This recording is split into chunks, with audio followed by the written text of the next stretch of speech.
A warm good morning to all the brilliant stars of Sri Gokulam Public School. This is Nidamis, your English faculty, and we are moving to yet another English online class. So, what were we discussing?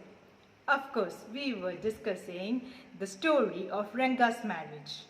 We had seen how cleverly our narrator was able to devise a plan to get Ranga married. With his very cunning mind and very calculated moves, he was able to make Ranga fall in love with Rekna, who is only an 11-year-old girl. So, till now, whatever the narrator has planned has worked out perfectly. Will the narrator be able to continue his plans and get Ranga to marry Rekna? Let's find that out in today's class. So without wasting any more time, let's get into action. To complete his plan, our narrator then goes to meet the astrologer, Shastri, and tutors him all that he wants him to see. Then he goes to meet Ranga and finds him disheartened. The narrator asks if he has headache and suggests to consult a doctor. When Ranga informs him that he has no health problems, narrator adds that he had similar worries during the time when his parents were in the process of choosing a girl for him. He says this to create worries and increase the sorrow and longing in Ranga. However, the narrator offers help to Ranga by suggesting him to meet the astrologer and check if the stars are favorable for him. They reach Shastri's house, and as tutored, Shastri acts as if he is meeting the narrator after a long time and expresses his surprise. Our narrator, for a moment, forgets that this is all planned and was about to say the truth that he had met him that morning. But fortunately, Shastri immediately completes his sentence and says that it was only that morning narrator had finished his work and now found time to meet him. Our narrator immediately realizes the mistake that he was about to make and acts accordingly. It is here that the narrator reveals his name, which is Shama. Then he asks Shastri to take out his tools and check the stars of Ranga and find solution to his worries. Shastri begins to speak highly of astrology and says that it is all science.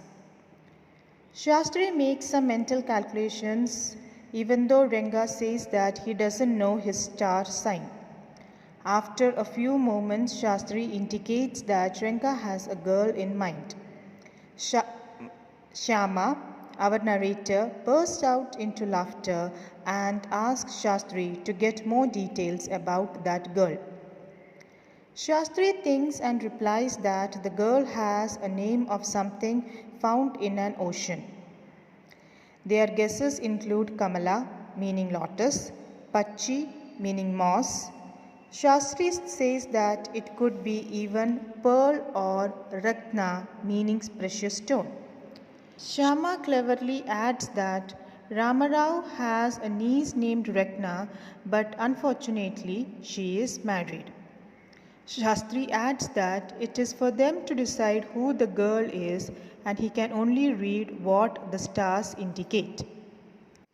After leaving Shastri's house, on the way they pass Ramarao's house and the narrator goes inside. He returns back immediately with excitement and announces that Ratna isn't married and someone had conveyed a wrong information to him. Thus he completes his plan. Ranga is extremely happy and confesses to the narrator that he had indeed been thinking about Ratna. He says that astrology is true and his belief in it has strengthened. That evening, Shama went to meet Shastri and informs him that the plan had worked out well.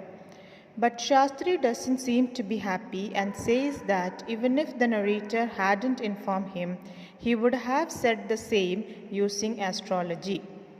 He did not like the way the narrator had tried to degrade astrology. Now the narrator takes us few years forward where Ranga and Rekna are happily married and has a 3-year-old son. Rekna is also 8 months pregnant. Ranga's sister has come to help her. Ranga has now visited the narrator to invite him for his son Shyama's 3rd birthday celebration. The narrator feels honored that they have given their son his name. It is a common foreign tradition to name your child after someone you truly admire. Hence, the couple had given their son narrator's name Shyama. When the narrator arrives there for dinner, young Shyama comes running to him. The narrator kisses him and gives him a ring. So that's it. We have come to the end of the story and seen how very cleverly our narrator Shyama was able to get Ranga married to Rekna. Thankfully, they are living very happily with a child, a 3-year-old son, and the second one soon expected. Now, this lesson, apart from being a humorous and an interesting story, deals with many social, economic problems. And one of the main themes that this lesson discusses is definitely about child marriage. If Retna is only 11-year-old, what age is Ranga? Probably he is about 18 or 19 years old, nothing more than that. Oh my God, is that striking something for you guys?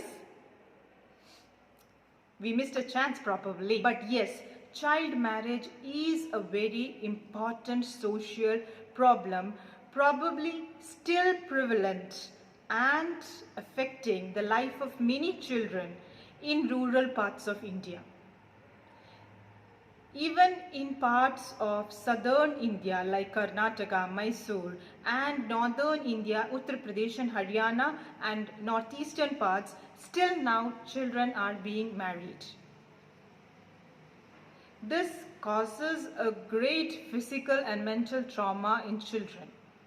Even after legalizing that child marriages should not be done, parents are forcing children to get married. This is an eye-opener. We need to understand that these kinds of problems still affect the economic growth of India. Children who are supposed to study and be in charge of developing India are still stuck at child labor and child marriage.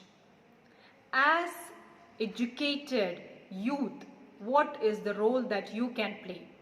How can you educate the people of India to fight against this social cause and bring the children into the forefront? These are the topics that we need to discuss and understand. Another problem which is discussed very subtly in this lesson is about astrology. We know that India is at 2020 and we are moving in a very rapid manner towards technological advancement. New India is digital India. But again, in the rural parts of India, in many places, black magic, superstitions, horoscopes, and many other things rule. We again, as the young youth, need to fight against these problems so that we can get the energy-filled children and people work towards the development of India. Science has advanced so much, and it is a very sad thing to realize that many parts of India is really stuck and grounded in superstitions. It is our moral responsibility to look into these problems and fight and eradicate these problems. As educated youth, I want each one of you to take up this responsibility and work for the development of India. So with this, I'm concluding today's class. Study well and work towards the betterment of the nation. Till we meet again, have a wonderful day. Thank you.